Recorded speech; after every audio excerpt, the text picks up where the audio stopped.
It's hard to believe that a decade ago we saw the release of the very first Assassin's Creed game, yet we've seen so many of them since then it almost feels like they've been around for a much longer time. Since 2009, Assassin's Creed saw a yearly release up until 2015, when Ubisoft decided to take a year break. Often when taking a step back to replan and rework something, it usually results in a better product, but does this mean the same for Assassin's Creed Origins? Assassin's Creed has seen about 9 major titles with a bunch of spin-off games, not to mention the books and movies, and the series has sold over 100 million copies. After taking a year off, Origins returns the franchise to its roots, literally, as the story tells us how the assassins were created.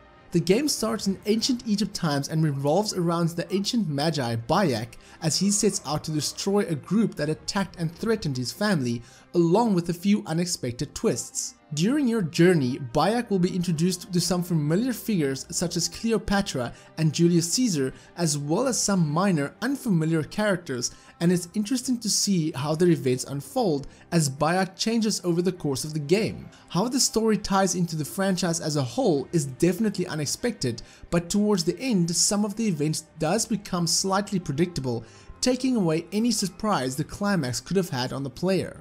Even though Bayek is a better protagonist than some of the other assassins in the franchise, he's definitely not nearly as charismatic and lovable as Ezio, and at times the dialogue just falls flat, leaving me with an "oh, okay" expression. The supporting characters are a mixed bag, with Senu, the eagle which acts as a drone to scan areas and mark targets, is one that you spend with for most of the duration of the game. One of the major differences with Origins is the fact that it feels more and acts more like an RPG than its predecessor, as you earn XP for nearly everything you do. When you level up, you can use those skill points within one of 3 skill trees.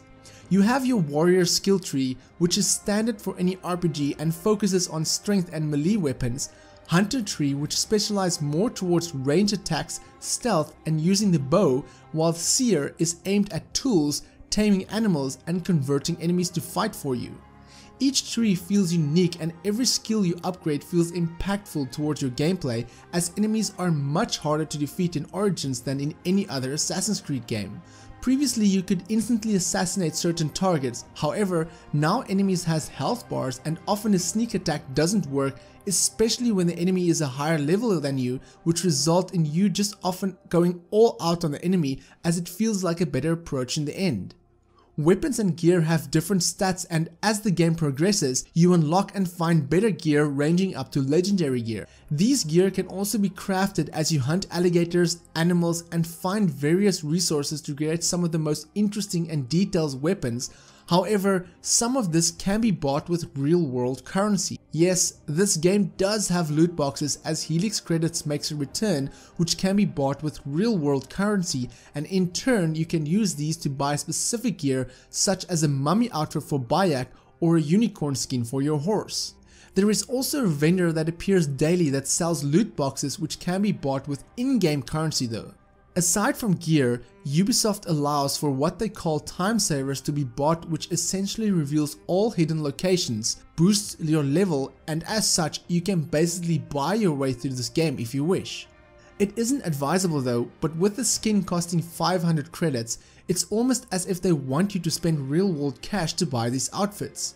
All these are cosmetics aside from the weapons and time savers, which in the end can affect your gameplay. However, it didn't affect my gameplay and it's purely optional. Ubisoft did state that every piece of gear can be earned in-game, which is nice to know. Aside from your main story, you have a ton of optional activities to do. Side missions are plenty in this game, and often you'll find NPCs returning at a later stage for a follow-up quest, thus building this relationship with side characters and their stories, which at times feels more interesting than the main campaign. The ancient Egypt setting is absolutely breathtaking to explore, and I often found myself on top of a pyramid just looking around and appreciating this world the artist has created. Origins definitely is one of the most beautiful games I've ever experienced, but it does come at a cost. Pop-ins, odd draw distances, NPCs getting stuck in areas, or strange graphical glitches does appear every so often, but it's nothing as bad as Unity had during its launch, nor does it break the game in any way. After finding certain locations, you can fast travel at ease, but you could also use horses or camels as well as a boat if you wish to enjoy the scenery and the waters, but just be careful for the alligators. In fact, by not using fast travel, I ended up finding a ton of areas and secrets which otherwise would not have been pointed out to me. The world of Egypt is massive and divided into various zones, each with their unique recommended level, locations such as Giza or the cities of Alexandria, which one can just get lost in very easily. The game wants you to explore, and it genuinely feels as if you're reliving that era because of the details Ubisoft has put into this game. Certain interior areas does begin to feel a bit repetitive though, but you have so many optional locations to explore, such as tombs, caves, underwater areas, not to mention the vast deserts to explore. The combat has been completely overhauled and allows Bayek to use various weapons such as swords, bows, shields and spears, each with their unique stat. Bayek also has a light attack, heavy attack and overpowering move which can be used once your adrenaline fills up. Dodging is fairly easy, but the enemies does tend to get a bit difficult at times. With the previous Assassin's Creed games, it was fairly easy to take out a group of enemies, but this time around they do not wait to be killed off one by one. The enemies are also relentless, following you for a while before giving up. In one instance I ran for over 10 minutes, hide behind walls, but yet the enemies just kept coming and kept finding me. Stealth is more important now than ever before, as certain enemies is too strong to face head on. Thus you have to strategically plan your assassination. As previously mentioned, your Eagle Senu replaces Eagle Vision in the game, and by controlling her, I often find myself just gliding around to enjoy the scenery. There is a lot to do in Assassin's Creed Origins, from looting, upgrading and crafting gear, exploration and plenty of side quests. It definitely does show that Ubisoft took a year off to rebuild this franchise. Even when you finish the main quest, there is still plenty to do, with new bosses to kill, gladiator arenas which puts you against very difficult opponents, and chariot races which feels like a whole side game on its own. All of this offers even more unique rewards. Despite everything this game offers, it is slightly held back by some of its repetitive missions, characters who aren't very interesting, and the game does begin to feel a bit grindy in order for you to level up before facing some of the more difficult opponents.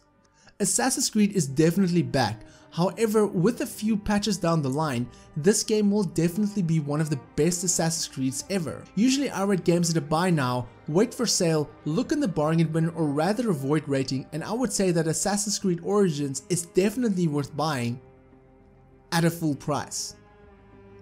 If you're worried about some of its issues and especially the microtransactions, then I'd say maybe pick it up at a sale. This isn't the reinvention of the franchise some might have hoped for, but it's definitely a step in the right direction, adding new elements, gameplay, and a story which I'm very interested to see how they will take it further in future games. I'd like to thank Megarom and Ubisoft for providing me with the code, and if you liked this video, then why not click that subscribe button. If you enjoyed this review, then give me a thumbs up, but if you dislike it, give me a thumbs down, but please tell me why so I can improve my videos. In case you didn't know, my name is Frank, I'm the Red Tie Guy, and frankly, thank you for watching. Catch you guys in the next video.